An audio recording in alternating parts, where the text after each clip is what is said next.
Hello and नमस्कार। Welcome to all. आप सभी का स्वागत है रणधीर एजुकेशन में। जैसा कि आप सब जानते हैं कि 2024-25 का हमारा बजट आ चुका है। हो सकता है कि आपके दिमाग में ये डाउट आए कि कुछ समय पहले भी बजट आया था, तो वो अंतरिम बजट या एंटरिम बजट उसको कहा जाता है।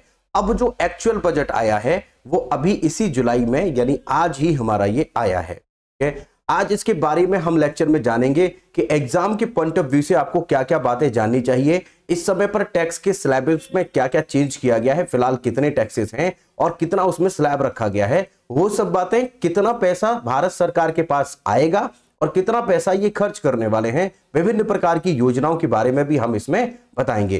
तो आज का जो लेक्चर हमारा रहेगा इस पर बताएंगे आपको कि बजट की मुख्य विशेषताएं 2024-25 की क्या क्या हैं।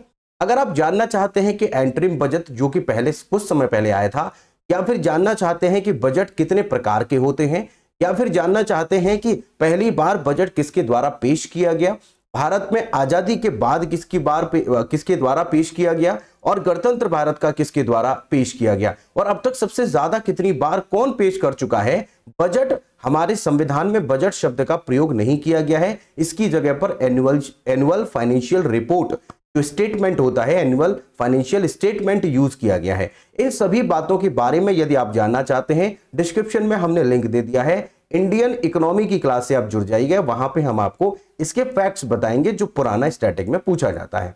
लेकिन आज का जो हमारा लेक्चर है वो है करंट बेस्ड, क्योंकि आज ही हमारा ये बजट आया है, इसी के बारे में हमें जानना है कि क्या क्या प्रमुख विशेषताएं इसकी हैं, आपको क्या क्या जाननी चाहिए। तो इस बार जो बजट पेश किया गया है, आप जानते हैं कि निर्मला सीतारमन के द्वारा पेश किया गया है। वैसे तो आप ये तो जानते ही होंगे कि राष्ट्रपति ये नामित करता है कि किसके द्वारा बजट पेश करना है। जनरली वित्त मंत्री के द्वारा ये पेश किया जाता है, जिसे राष्ट्रपति नामित करते हैं।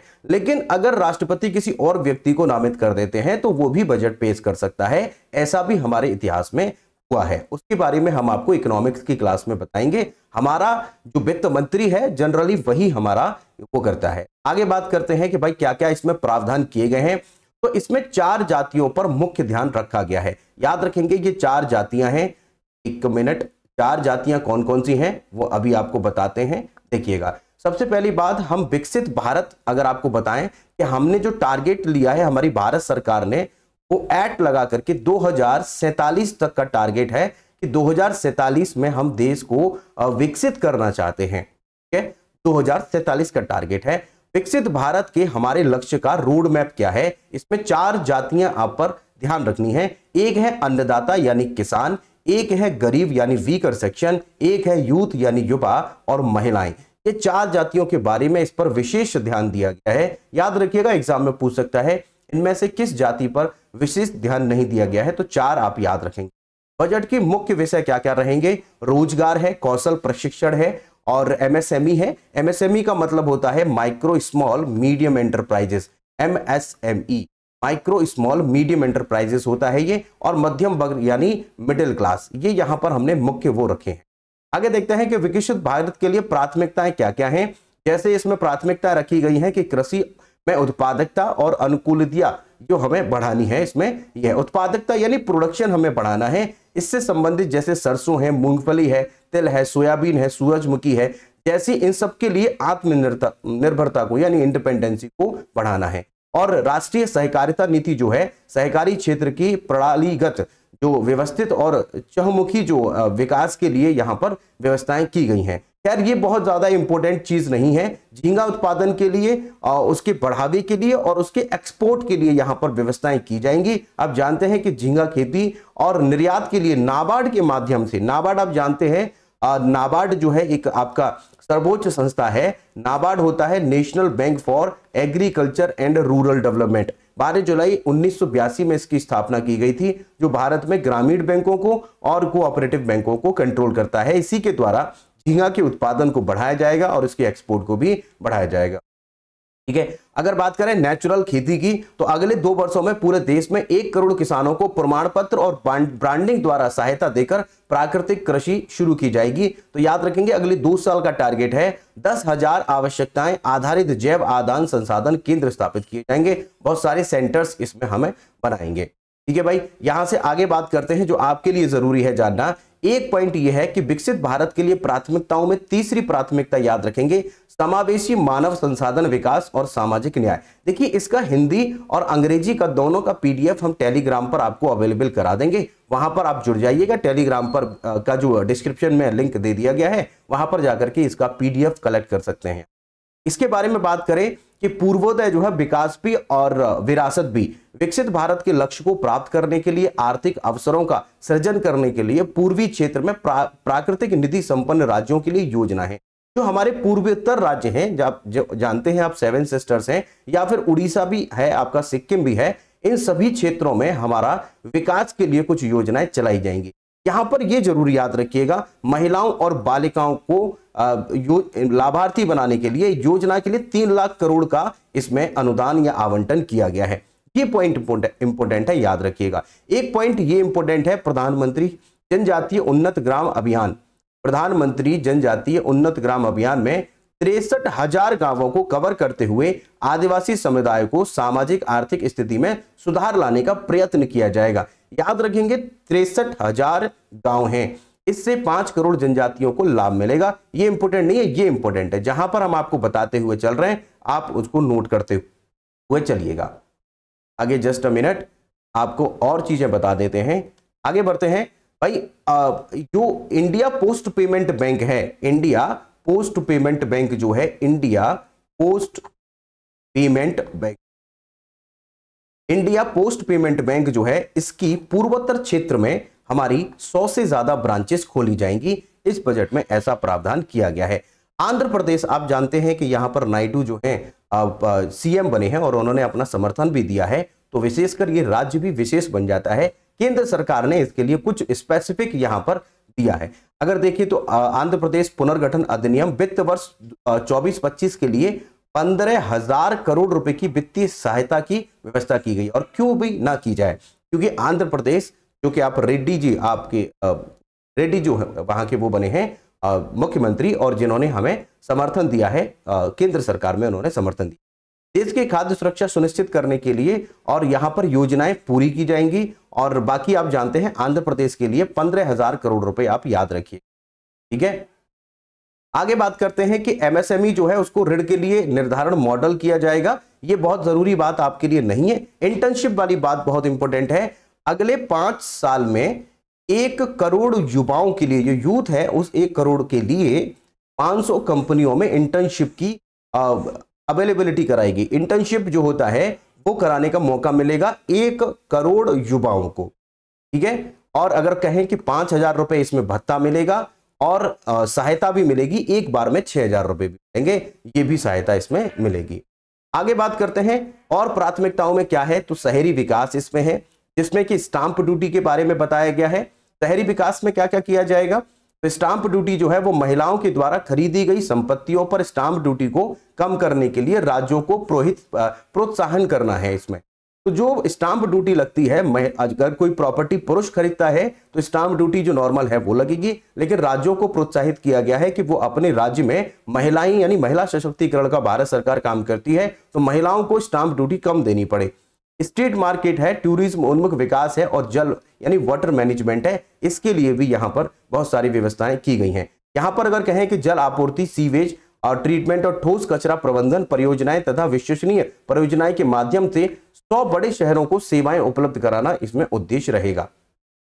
आगे बात करते हैं, बहुत जरूरी है यहां पर कि आवास संबंधी आवश्यकताएं जो है, पीएम आवास जो योजना है शहरी 2.0, इसमें क्या क्या प्रावधान किए गए। आप अगर यदि जानते हैं कि पीएम आवास योजना शहरी कब शुरू किया गया, हम स्टैटिक में पढ़ा चुके हैं, तो एक बार कमेंट करके हमें बताइएगा, क्या आपको याद है कि पीएम आवास योजना शहरी कब शुरू किया गया।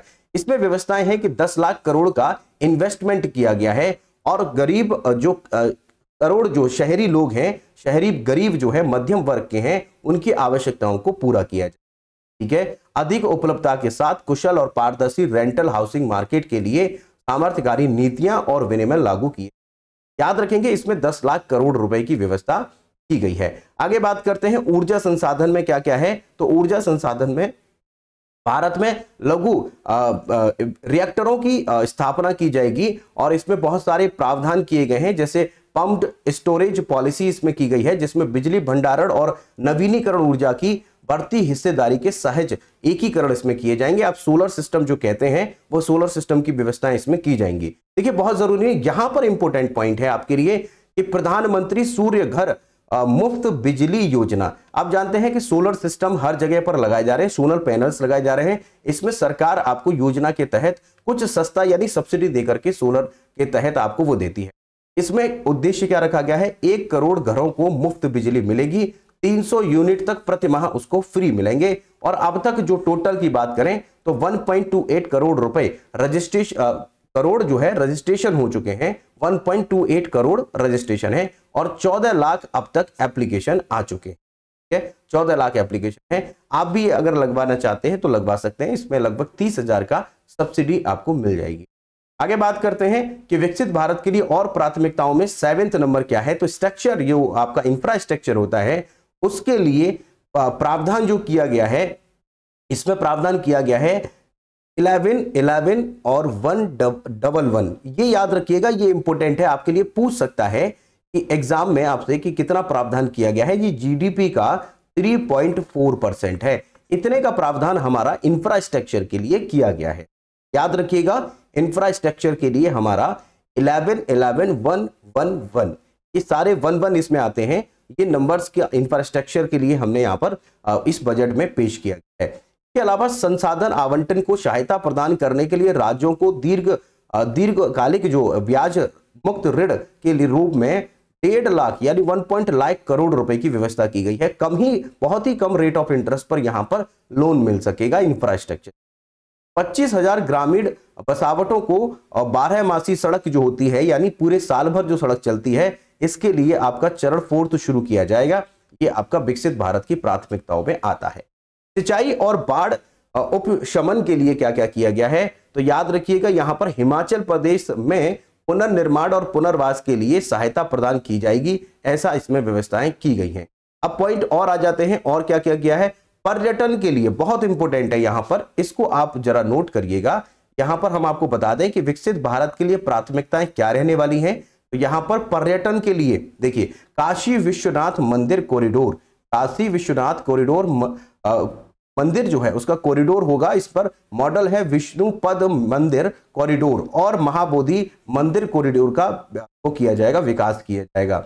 हिंदुओं, बौद्धों और जैनों के लिए धार्मिक महत्व के स्थल राजगीर के लिए व्यापक विकास पहल शुरू की जाएगी। राजगीर का महत्व आप जानते होंगे। अगर आपको राजगीर का महत्व नहीं पता है तो हिस्ट्री की क्लास में हमारे साथ जुड़ जाइएगा। एंशिएंट हिस्ट्री में हम आपको यही करेंगे, जिसमें कि जैन धर्म, बौद्ध धर्म और बाकी अन्य धर्मों के बारे में भी हम इसमें जानते हैं।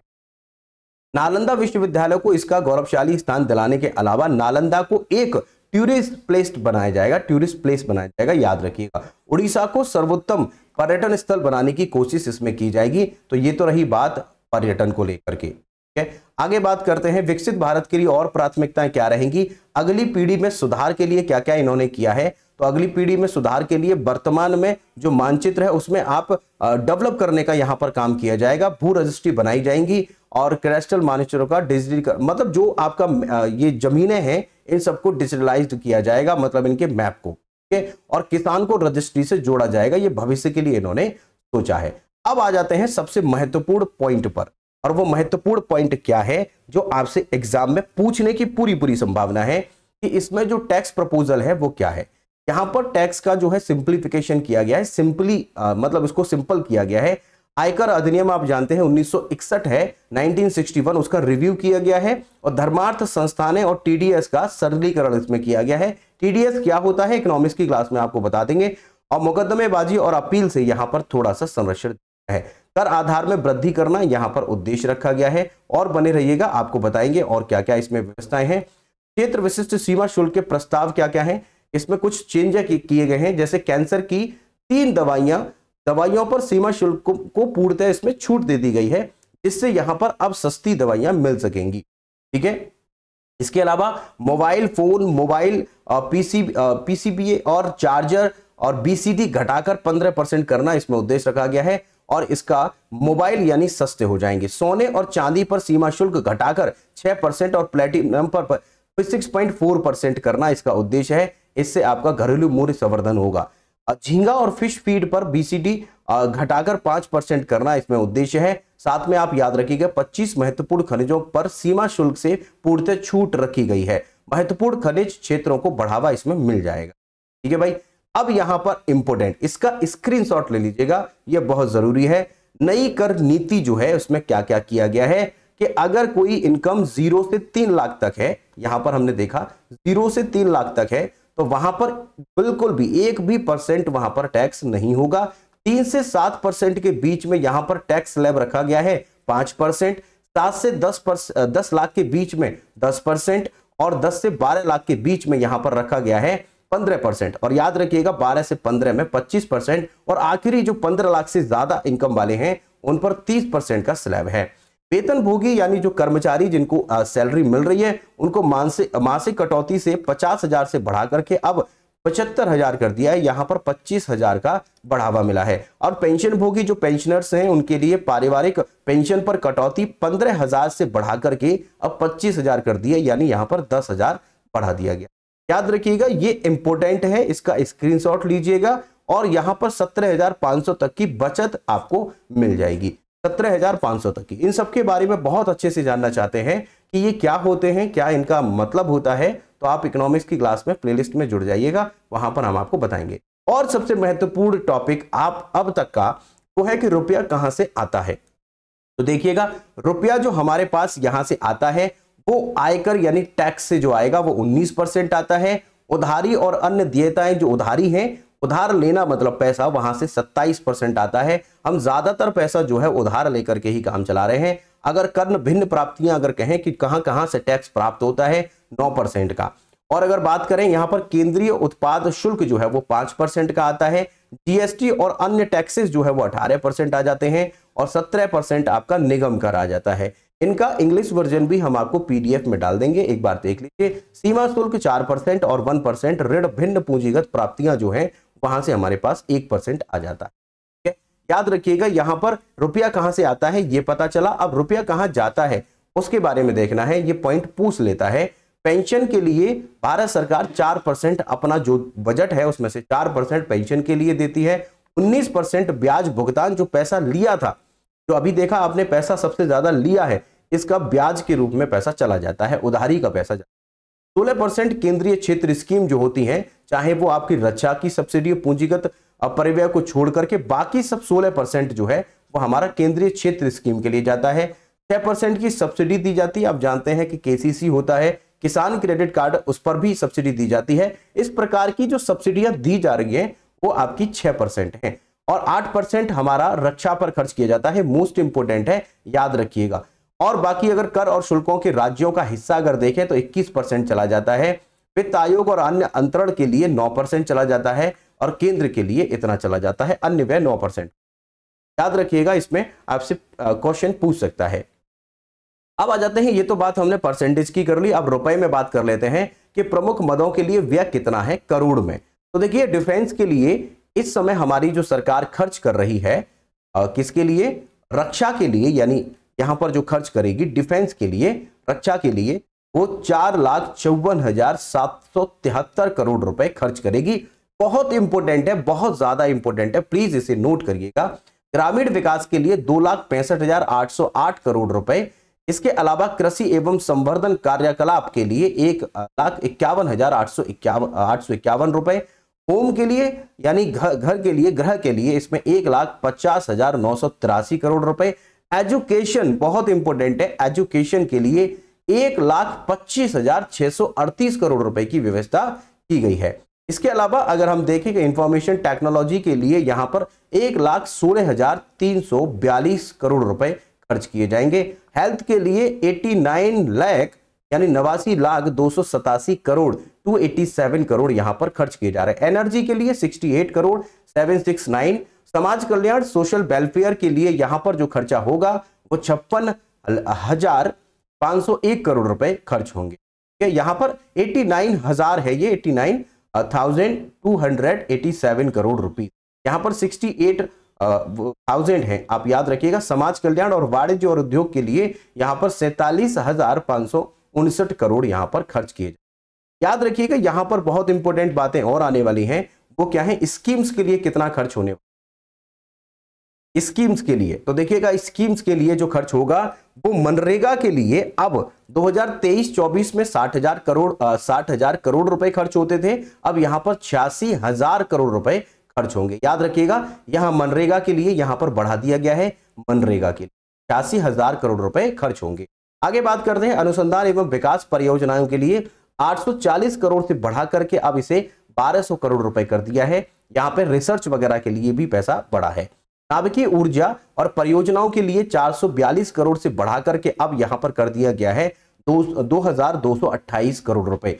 औषधि उद्योग के लिए PLI जो है वो यहां पर अब 2143 करोड़ रुपए कर दिया है, पहले ये 1200 करोड़ रुपए था। सेमीकंडक्टर का विकास और डिस्प्ले विनिर्माण यानी सेमीकंडक्टर्स जो है इसके लिए बढ़ा करके अब 6,903 करोड़ रुपए कर दिए हैं। और ये जो ऊर्जा के लिए बहुत खर्चा हो रहा है, हमने बताया कि पहली बार सोलर सिस्टम की जो शुरुआत होती है वो भारत और फ्रांस मिलकर के करते हैं, और वही सोलर सिस्टम जो है उसके लिए 10,000 करोड़ रुपए की व्यवस्था की गई है इस बार। अगर बात करें कि अप्रत्यक्ष लाभ अंतरण LPG जो है वहां पर 180 से बढ़ाकर के 1500 करोड़ रुपए कर दिए गए हैं, जबकि ये वाली जो स्कीम है इसके लिए क्रेडिट लाइन कर दी गई है, ये है IDEA, याद रखेंगे IDEA स्कीम के अधीन क्रेडिट लाइंस जो है वो आपको बता देंगे। यहां पर 3,849 करोड़ रुपए खर्च किए जाए। तो प्राप्तियां यहां पर हमने आपको ये भी बता दी हैं, क्या क्या स्कीम्स हैं ये बता दी हैं। भाई अगर आपका कोई प्रश्न है, कोई सवाल है, कोई सुझाव है तो आप हमें कमेंट कर सकते हैं, हम आपका कमेंट बहुत सीरियस लेंगे और उस पर काम भी करेंगे। और बाकी अगर आप इकोनॉमिक्स को पढ़ना चाहते हैं तो हमारे साथ आप जुड़ जाइएगा, प्लेलिस्ट आपको मिल जाएगी और डिस्क्रिप्शन में डाल देंगे। और इसके अलावा आप इंडियन पॉलिटी से पढ़ना चाहते हैं तो इंडियन पॉलिटी के लिए भी आप हमारे साथ जुड़ जाइए, वो आपको पूरा मिलेगा। इसके अलावा हिंदी पढ़ना चाहते हैं, हिंदी के लिए जुड़ जाएगा। इसके अलावा ज्योग्राफी एनिमेशन की मदद से हम आपको करवा ही रहे हैं, तो ज्योग्राफी आप पढ़िएगा। हिस्ट्री के साथ अगर हिस्ट्री पढ़ना चाहते हैं उसके साथ जुड़ जाइएगा। वीकली करंट अफेयर संडे सुबह 7 बजे होती है, संडे 7 AM सुबह 7 बजे होती है आपकी वीकली करंट अफेयर। हर संडे को 7 बजे करंट अफेयर आता है। टेलीग्राम चैनल का लिंक भी हमने डिस्क्रिप्शन में दे दिया है, उससे आप जुड़ जाइएगा। वहां पर daily current affair quiz form में आपको मिलता रहेगा। वीकली का PDF पाने के लिए आप हमारे टेलीग्राम से जुड़ेंगे, उसमें आपको मिल जाएगा। बाकी चैनल पर अगर पहली बार आए हैं तो सब्सक्राइब कर लीजिएगा, और अगर अभी तक चैनल सब्सक्राइब नहीं किया है, जो लोग पुराने हैं सब्सक्राइब नहीं किया है तो प्लीज सब्सक्राइब करिए और इसे शेयर करिए। बाकी अगर मिलते हैं भाई, यहाँ पर हमने आपको बहुत जरूरी जो पॉइंट्स थे वो आपको बता दिए हैं, जो जरूरी पॉइंट है उनको हाईलाइट कर दिया है, आप उनको नोट डाउन कर लीजिएगा या स्क्रीनशॉट ले लीजिएगा, आपके काम आएगा। एग्जाम में यहीं से प्रश्न बनेंगे। इसका स्टैटिक पोर्शन जो है वो इकोनॉमिक्स में कराएंगे। लेक्चर के लास्ट तक बने रहने के लिए आपका बहुत बहुत धन्यवाद। मिलते हैं नेक्स्ट लेक्चर में। थैंक यू, धन्यवाद।